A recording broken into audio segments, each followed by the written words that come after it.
Hello and welcome everybody to today's episode of Reels and Around. Today we watched Brick. Brick is a 2005 neo-noir starring Joseph Gorden-levitt, everyone. One of the greatest actors of our time. You might know him from such shows as Third Rock from the Sun.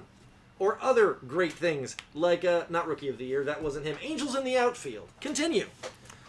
This movie, Brick, was directed by Rian Johnson, and it takes place in a modern high school and has crime, sex, and everything that other neo-noirs have. Well stated. Thank you, Kirk. So let's kick it off here. Did you like it? I did like it. There's some interesting parts that I don't really see in other movies. Like what? Well, most of the time when I'm doing videos and things like that, I normally like to have subjects in the frame. This movie had a ton of frames where there's just maybe a car just sitting there, or just empty streets with nothing happening for 2 to 4 seconds. Yep. I just found that very interesting. I wouldn't say that's a hallmark of noir per se, but atypical framing, not incorrect framing, because there is incorrect framing in the world. But film noir tends to lean towards atypical framing, atypical lighting, and atypical shot patterns because they're trying to make you feel unsettled. And there's a difference between a film noir and a horror movie or a thriller. Mm-hmm. They're not trying to make you feel scared. They're trying to make you feel intrigued. Yeah. And so yes, there were lots of things like the shot of the cigarette butt with the arrow on it that makes you feel like, what's it pointing at? Nothing. It's a cigarette butt. But it should have some meaning to it. Right, and it did, but it didn't not the meaning you thought it did. Yeah. And film noir has a lot of that. How about you, Tyler? What did you think? I definitely really liked it too. I really liked how it paid a lot of attention to detail, like a lot of film noirs do. First thing that I pointed out when the movie started, I said something to Ronan there's a lot of blue. It is a very blue toned film. Yeah. That's true. I'd never really thought about that. It is a very cool. And that immediately caught my interest because I've never really seen a movie like that before. Yeah. And then I had my interest out the whole way through, and every little detail that they were putting in into the movie, the cigarette with the arrow on it. I just I saw that frame and I thought, I mean, that's got to have some sort of purpose. That why it's such a close-up shot of it on the road, right? Mm-hmm. And then sure enough, it was. Yeah. So. No, the movie, again, it's a hallmark of noir, so it's not even so original. But the way that this one in particular unfolded all the details and just continued to lay out new layers. I saw it with you guys today for the 347,000th time, and it is still little details that I'm missing, or I hadn't noticed before. Mm-hmm. And one in particular that I have not watched it since someone had pointed this out to me, and I watched it this time thinking about it, and we'll get to it. It's an interesting note that we'll get to in a second. But favorite parts, or just overall, starting from the beginning, kind of working through, what stood out to you? So another part that stood out is what Tyler was saying with the attention to detail. When Brendan didn't have his glasses on, for his point of view, it was blurry. All the shots get blurry. Yep. He take his glasses off and the POVs get blurry. Yep. It's so freaking cool. And then he puts them back on and it's just clear as day. Yeah. Really love that. Yeah, I really like that attention to detail too. I thought the part was really funny when when he was meeting up with Tugger in the parking lot. Yeah. And he took off the glasses right before he walked up to him. He's Tugger's walking through, he's like, well, these need to come off. You already knew. You're like, this, I know what's about to happen. Yeah. Talk to me about the writing. The reason I wanted you guys to watch this. I was about to bring that phenomenal. up too. That was probably my favorite part of this whole movie. When you pointed it out, I was starting to pay attention to it. I was like, oh my gosh, this movie has such good writing. It's not even funny. It's very lyrical. The way that it's phrased, poetry, it almost, lots of it sounds like poetry. It's like beat poetry. It doesn't rhyme per se, but it has kind of a cadence to it. Mm-hmm. Yeah. And then the way it says things is just, it's not that it's hard to understand, but it's it makes you think. The gorilla walks or I clam. Then clam! There's nothing I can't beat out of you in the basement. The words it uses are very 1930s. A lot of metaphors. Yeah. Lots of metaphors. Oh, yeah. When this first came out, one of my favorite classic noirs that a friend of mine was telling me that I need to make you guys watch, but it's not on my list quite yet. It's a Humphrey Bogart classic called The Maltese Falcon. It is my absolute favorite in many ways, other than Casablanca that I don't like, but that's another conversation. Other than The Maltese Falcon in many ways is the quintessential film noir. Like, it is what everyone is mocking when they're talking film noir. The Maltese Falcon, Humphrey Bogart, it's amazing. When this first came out and people were like, oh, what's Brick about? I was like, it's like the Maltese Falcon if the Maltese Falcon was a brick of drugs and it was set in a modern day high school. And they're like, okay. Because that movie, it's all about them trying to get this statue from Malta of a falcon. It's the main character is Sam Spade, and he's roughing up people and looking for this Maltese Falcon. It's this exact same plot line, except it's not in a modern day high school. It's in the streets of San Francisco or New York in the 30s. The wording, the framing is all very, very similar. This film is very homage-y of the Maltese Falcon. Favorite lines, things you remember that jumped out at you. If we shake the tree, let's see what falls on our heads. Let's just shake the tree and see what falls on our heads. Yeah, Absolutely. I really liked that line. And then when he was talking about the ace, Gonna have to do slightly better. I know the whole movie, but I don't know which one you're talking about. Oh, when he transition. brought her out into like the whole room, and then she was like, "Why did you do that?" And he said, "To show your ace." Yeah. Or something like that. Oh, absolutely, absolutely. Now, here's the thing. In the movie, who is on Brendan's side? Does he have anyone who's on his team? I would say the nerd that was always in the library. Yes, Yeah. the nerd in the library. What was his name? It was Brian, wasn't it? Close. It was Brain. It was Brain. Ah. So this is what was pointed out to me about 60 months, a year ago, and I haven't watched the movie since. Uh-huh. We literally never see him talk to Brain in front of anyone else. His name is Brain, and his name is Brain. They reference that Brendan sits back and hates everyone multiple times throughout the movie. The only person on his team is named Brain, and so much so that the last interchange in the film is with him and Brain, who walks out of his ear, prospectively, stands behind him, And then they talk, back then into his walks head. back behind his head, and then isn't in the field. So the question is Brain a nerd that he knows that hangs out in the library, or is Brain literally the presentation of his brain? I was almost thinking that It too. was, I've watched this movie hundreds of times. It had never occurred to me. Brain was just like a cute, nerdy nickname for this dude, right? I never put that together. Yeah. But again, and I don't know. I would never ask Rian Johnson. It might not be anything. But the fact of that is, he's like, I can't talk to you in public. That could literally be as simple as, I can't be seen thinking. I've got to lay low. I've got to look like a thug. I've got to look like, I can't. He keeps saying like, we can't be seen in public together. I can't be seen thinking. I can't appear to have a plan here. I've got to just keep doing this like I'm an idiot. And he was never seen anywhere else either. Yeah, Yeah, he was seen behind the cafeteria once, but yes, he's usually in the library. And that one time he's like, "Oh my gosh, I shouldn't have met you in public," and they were out behind the cafeteria. Oh yeah. But yeah, they're always quiet.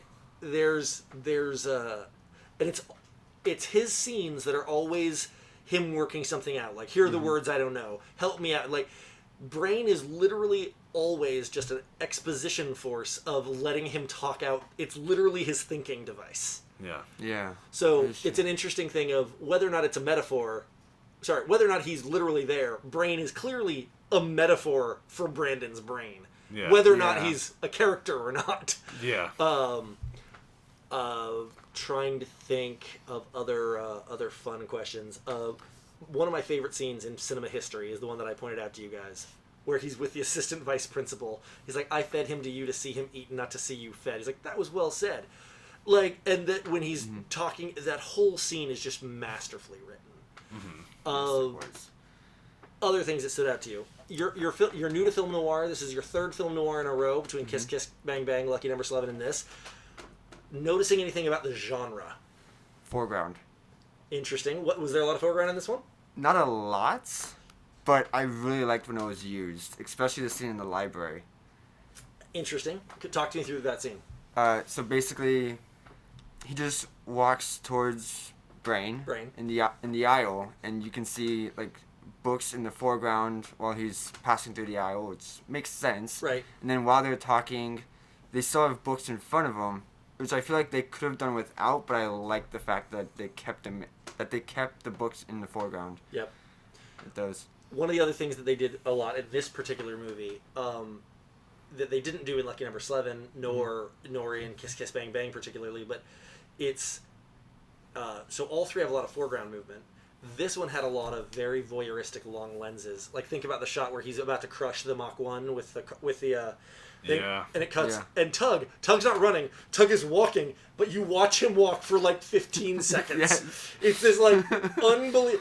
Or later when you see Emily Kostic with Dode, and it's from the top of the hill, and it's this long shot, and you don't hear anything because it's far away, but you watch. There's a lot of voyeuristically long, deep, far-off shots where the entire film, they really want you to feel, Rian Johnson really wanted you to feel disconnected like Brandon feels. So lots of stuff is from a distance. Lots of stuff, yes. Even when him and the Pin are sitting on the beach, they were not sitting together. They were sitting, which is an odd position for two guys to be sitting on the beach. The Pin sat down first, and Brandon sat 15 feet like behind him. Yeah. Brandon's physically located apart from all the other major characters, and the lenses do a good job of always adding distance or separation, either in foreground or in distance. And it does a really good job of making you feel like Brandon very much outside the story. How about you, Tyler? Other things that popped out for you? Crap, I was literally thinking of something, but now I've forgotten. Okay. Crap, what was it? I'm sure I'll remember when you guys are talking, probably. No, and interrupt if you do. I'll just go ahead and just say sound design. Oh my gosh, yeah. Talk to me about that. With the footsteps, who is it? Who's the one that was chasing Brendan? We don't ever know his name. He wakes up at the end. He's the guy that... Or Dodd. When Dodd was chasing Brendan through the high school. That wasn't Dodd. Oh, it wasn't Dodd? No. Oh, I thought it was. He never changed clothes the whole time. The entire movie. He wore the same clothes. He wore the same clothes the whole entire time. And the movie didn't take place in one day. The movie was over the course of several days. It was about like a week. Yeah. And yeah, he wears that same jacket. And I love the jacket gets grosser and cut up and duct tape. Yeah, he pointed out like towards the end of the movie he had like a duct tape patch from like when he was gets slashed. Sliced and diced. Yeah, so that guy was, they say at the end that he woke up. The guy that was running and hit his head. Yeah, that was a hitman sent by Brad Bramish. But they say that at the very, very end. But that whole scene, it's so incredible. It's a chase scene like every film noir, like every action thriller kind of has, but it's on foot through a high school, and it's almost entirely through sound of heavy boots versus like loafers. Yeah. Or Oxfords. Yeah. that scene is just hysterical and fun to watch. I agree. The clothing is an interesting thing. Let's talk about the femme fatale. The femme fatale is a absolute hallmark of the noir. There's always a woman that is gorgeous and sexy, and you want to love her, but you can't trust her. And in this one, why are you pointing at me? You think that he's a gorgeous woman? That you can't trust? Yeah. This show just took an odd turn. Laura in this is that character. Talk to me about her casting, her writing, her speaking, like all of it. I'm just saying, like, exactly what you were saying. We both noticed that at towards the end when I said we were it. like, yeah, they kind of have one of these women like casted into film noirs like pretty much every single movie. Yeah. No, always. Yeah. There's always this character that is beautiful and awesome and wonderful that you don't know if you can trust. And so, like, in Kiss Kiss Bang Bang, it's the Michelle Monaghan character, but she's not in any way villainous. Like, she's not bad. But you don't know if, like, you're not always entirely sure where she fits into the puzzle. Yeah. Same thing with the Shannon Sossamon character, which you find out later is her sister. You don't quite know. You don't think you don't trust her, but you don't know if you can trust her. You don't know where they fit.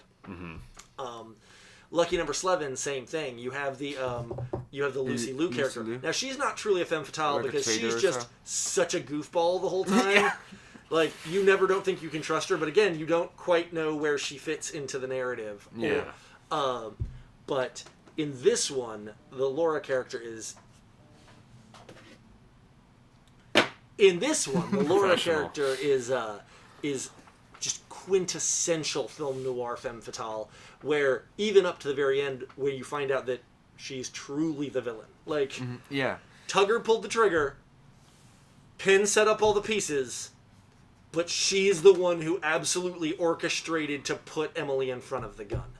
And even at the very end, she reveals the big reveal that of the baby. Yeah.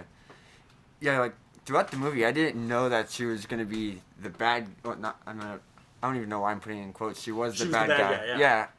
I didn't know that she was the bad guy. I thought she was going to be on Brendan's side. Right. And that's why she was helping him.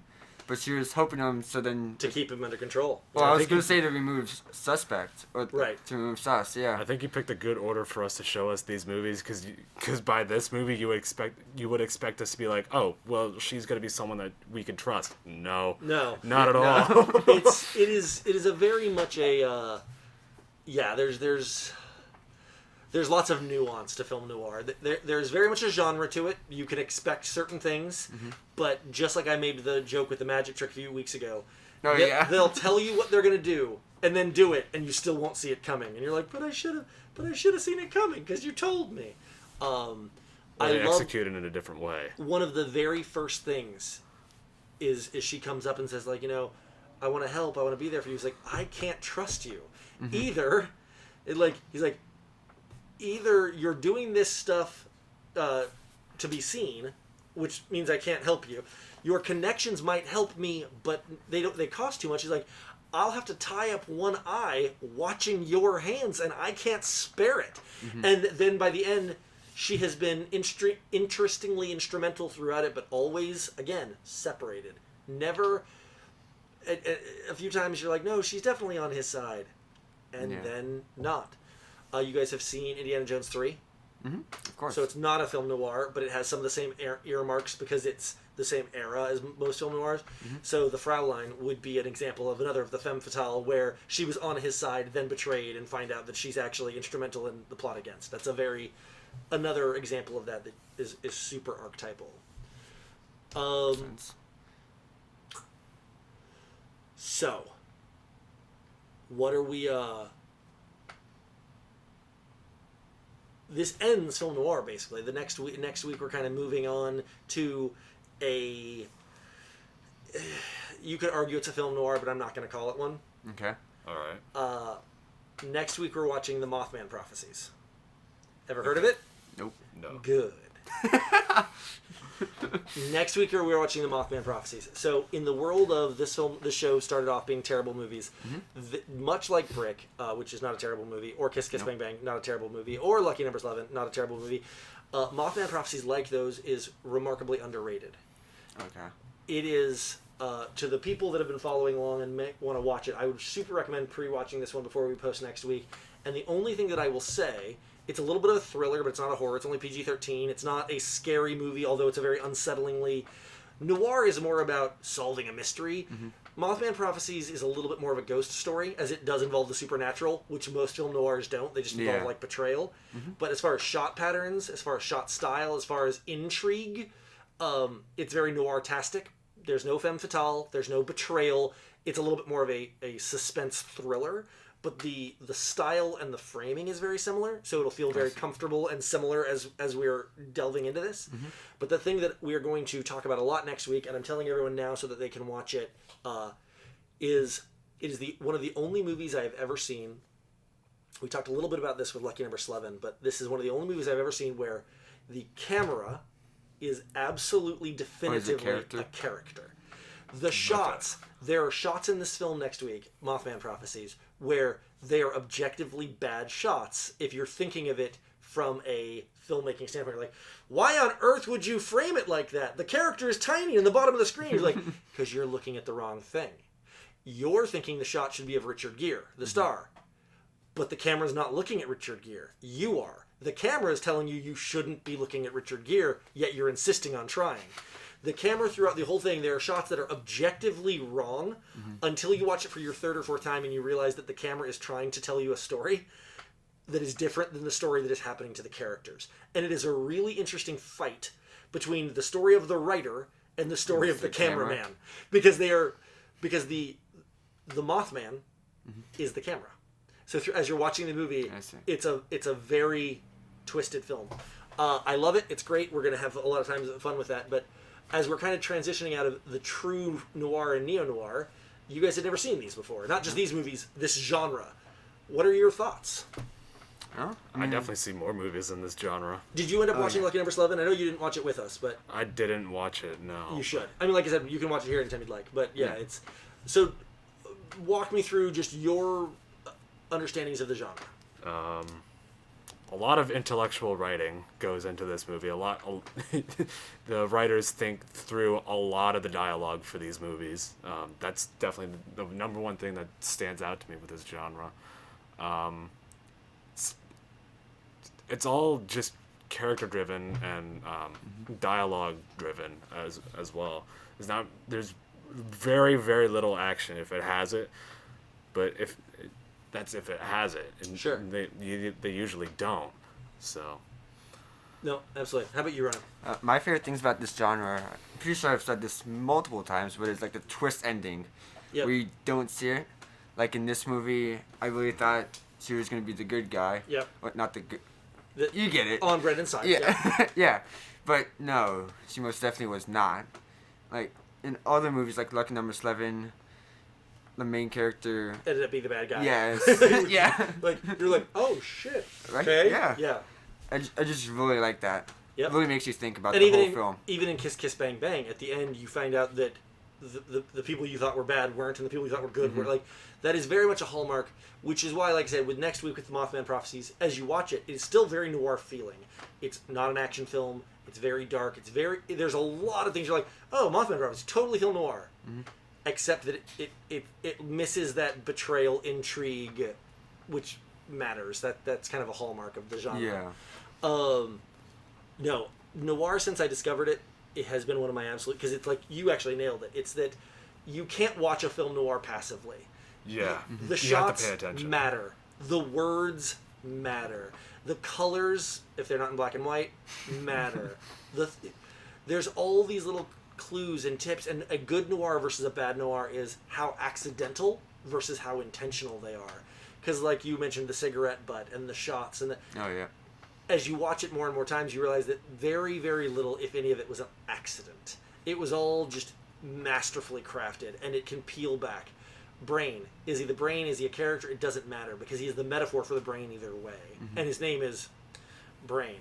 Yeah, so, like, it all plays out.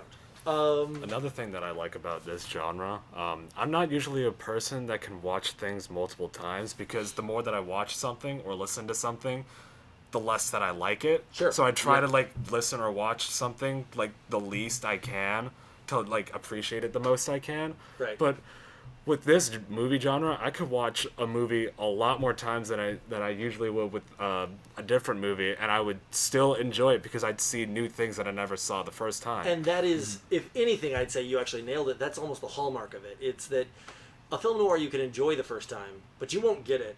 Like you won't get it. You know, there's a movie that I almost should watch instead next week. No, I'm committed to Mothman Prophecies. But another really classic film noir, neo-noir, is The Usual Suspects. Have either of you seen it? I don't think so, no. Oh, man, we might have to watch that, too. And LA Confidential, both of them are classic neo-noirs.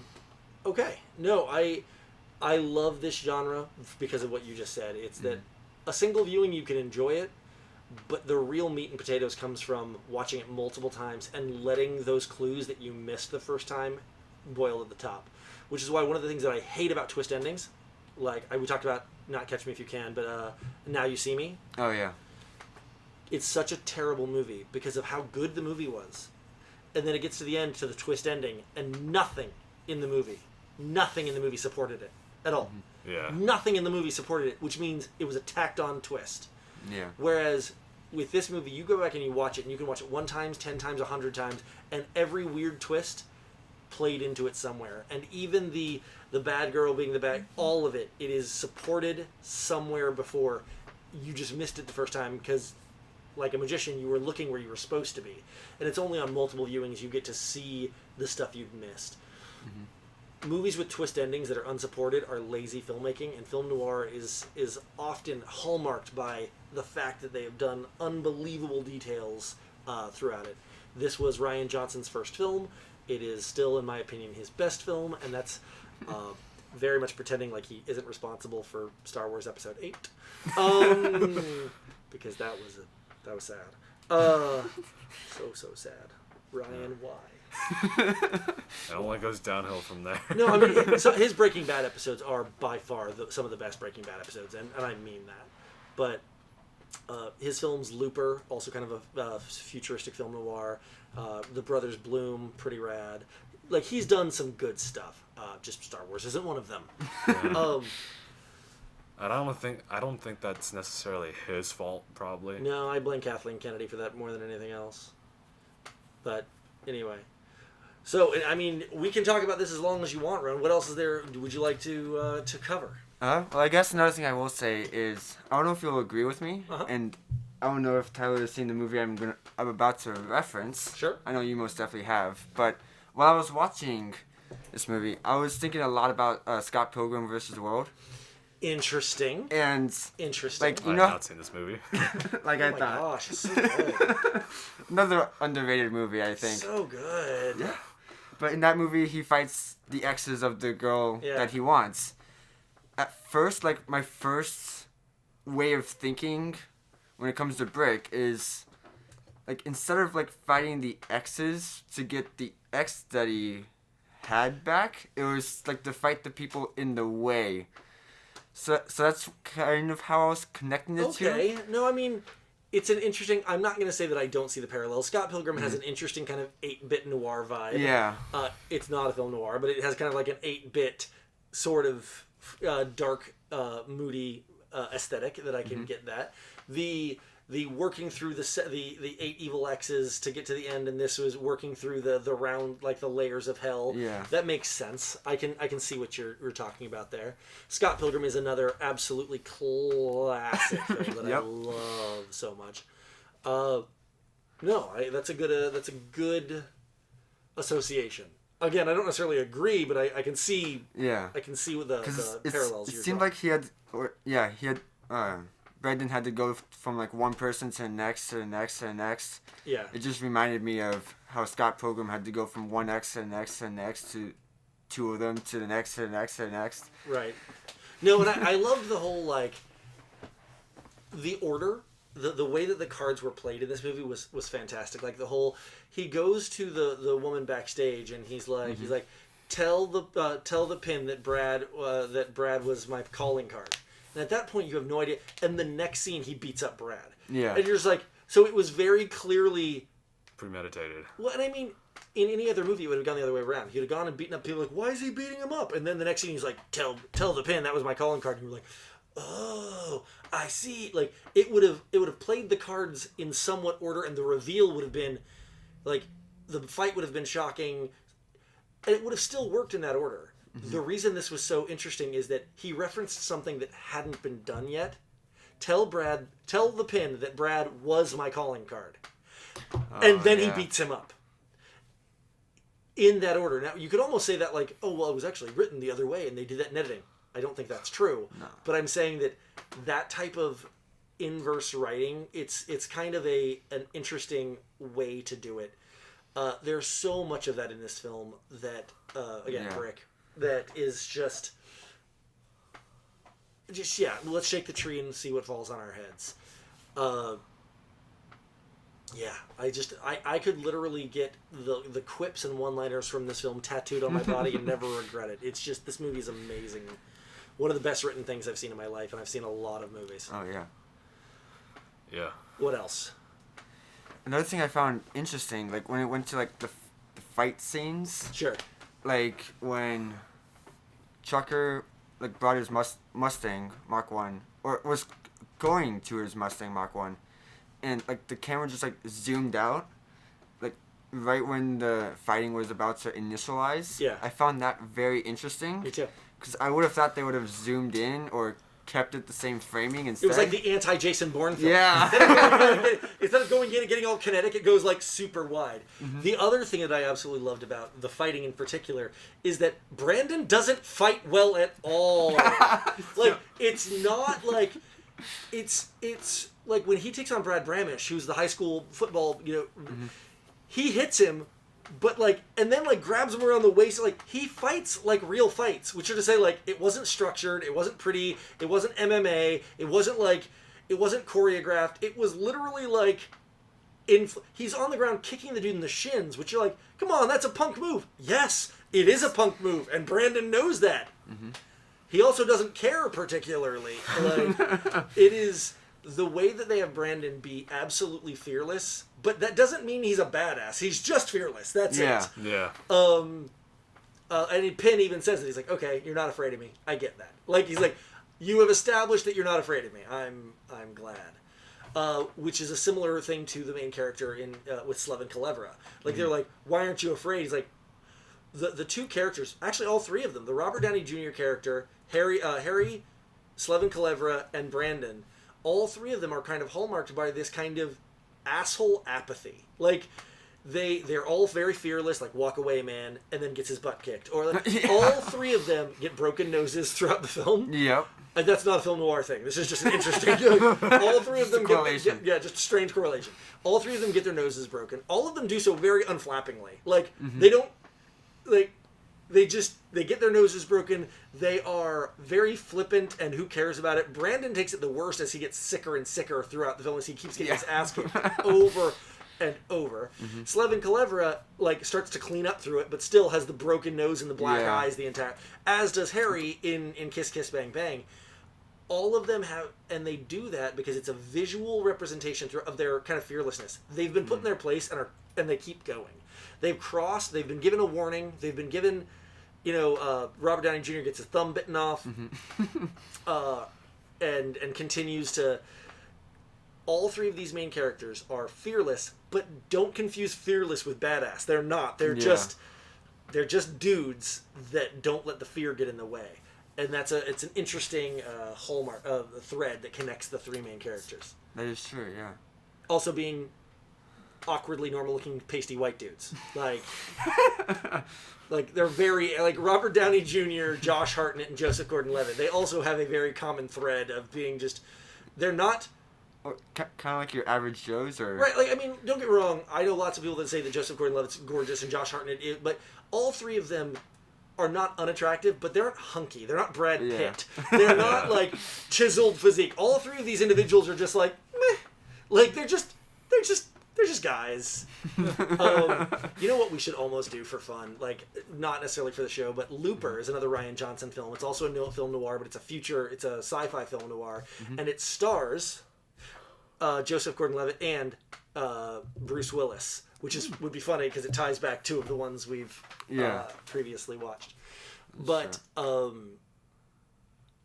yeah, it's you have these three guys, all of them very just aw shucks normal dudes, not particularly attractive or good looking, or again, Robert Downey Jr. not an ugly individual. Josh Hartnett certainly has been a heart, but none of them are Brad Pitt. None of them are these chiseled, gorgeous men. They're all just doughy white dudes. Like, and I think they do a really good job of that with these films.